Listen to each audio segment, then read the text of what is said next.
Tonight, in our election coverage, we will be sharing a report that I did with a local professional about his thoughts on the upcoming election, more specifically points of concerns and changes he would like to see implemented in regards to mental health and crimes. Assalamu alaikum and good evening. This is Muslim News Canada on Muslim Network TV. I'm Aylia Batool.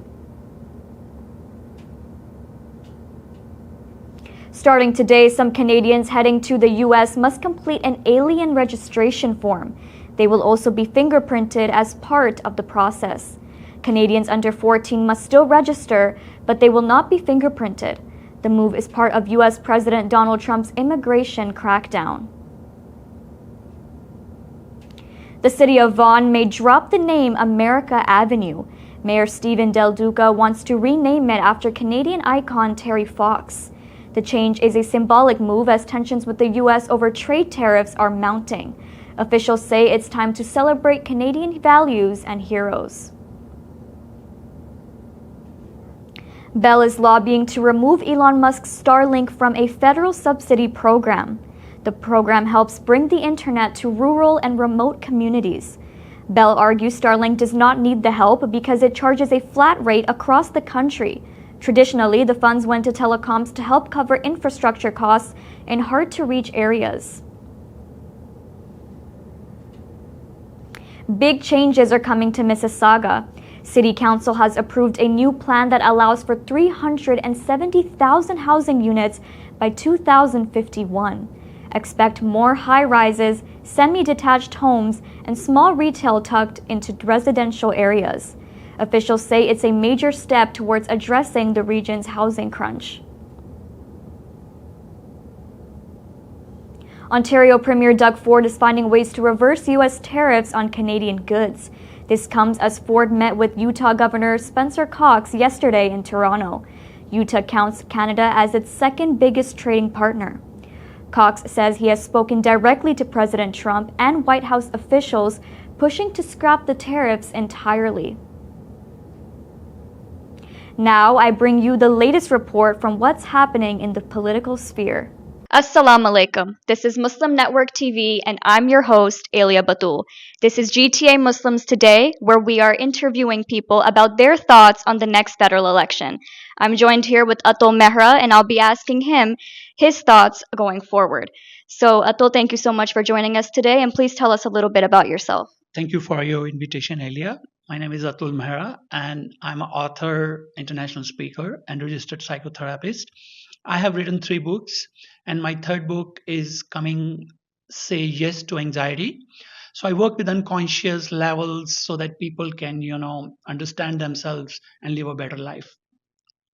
Okay, that sounds very impressive. And can you tell me a little bit about your sentiments going forward in this next federal election?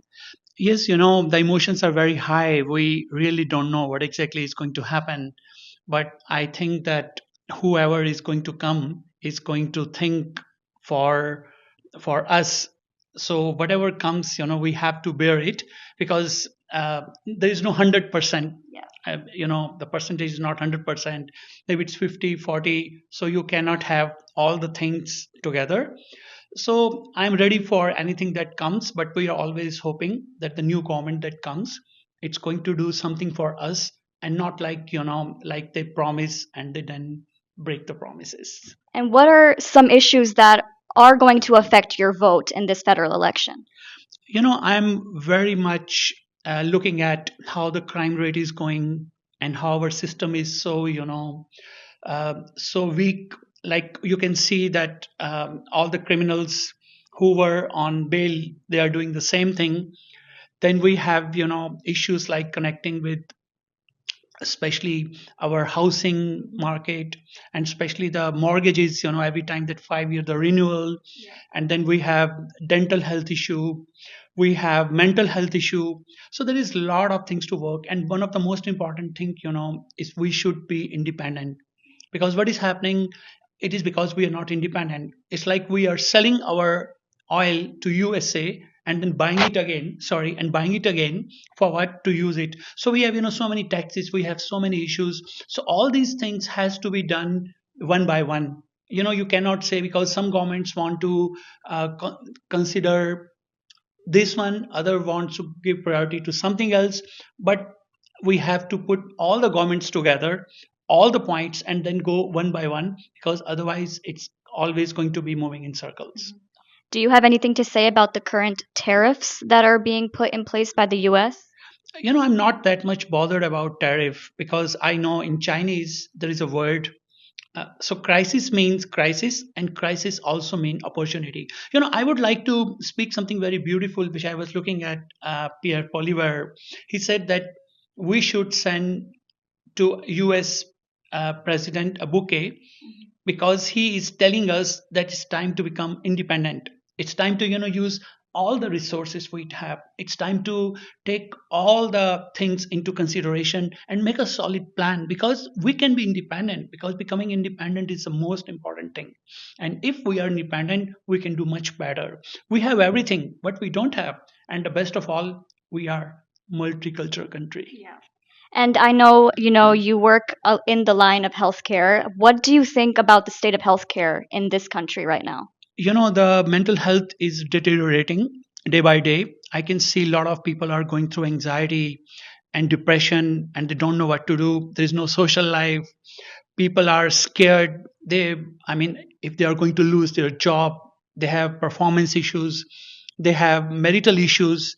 They don't know how to communicate, what to do, how to communicate with children, because life here is different than we used to, and because no social life, and people are working so hard. Parents go in the morning, come back in the evening, and they are not able to give that time to their kids, and that is one of the reason that can takes to drug addictions or other anxiety or other depression issues. So we need to look at the things from different perspective, from total perspective, and not keep on pointing one small thing at a time, but we need to work as a whole. So that is why mental health is very important. It should be, I think, the first consideration for any new upcoming government to take stronger steps, because mental health, drug addiction, they are all connected with each other. Because I have worked with drug addict people, and if I asked more than 100 people, if there were no drugs, or the life you were living, anxious life, or that hard life, where you will end up if drugs were not there, and all of them told either in jail or dead. So we need to understand not the symptoms. We need to understand where it is coming from, where is the origin of that problem. We need to understand how it originated in person's life. So once we are going to start working with the seed of the problem, not even root cause, because root cause is a day of the past. So now today's world, we go to the seeds of the problem, where those seeds were formed, and then if we work with it, we can have very good results. Well, thank you so much, Atul, for sharing your thoughts. That was really incredible. And thank you guys for watching. Please like, share, and subscribe to our channel for more updates like this. This is Aylia Batool from Muslim Network TV. Thank you for your invitation.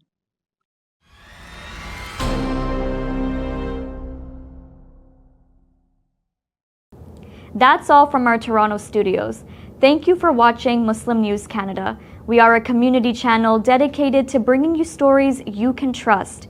Please like, share, and subscribe to our content. You can also comment to let us know what you think of our coverage. You can donate now by visiting muslimnetwork.tv/donate. For more content, keep watching Muslim Network TV.